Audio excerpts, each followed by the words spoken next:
कोल्हापूरच्या बालकल्याण संकुलाचे कार्य निश्चितच सर्वांसाठी अनुकरणीय आहे।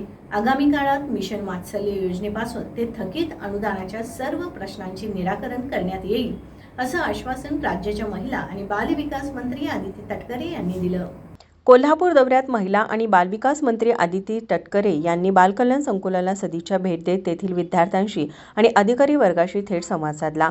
त्यांनी संकुलातील विविध समस्यांची माहिती जाणून घेतली, विद्यार्थ्यांना मार्गदर्शन केलं। प्रतिकूल परिस्थितीतूनही यशस्वी होण्यासाठी सकारात्मक दृष्टिकोन ठेवून कार्य करणं गरजेचं आहे, असं त्यांनी सांगितलं।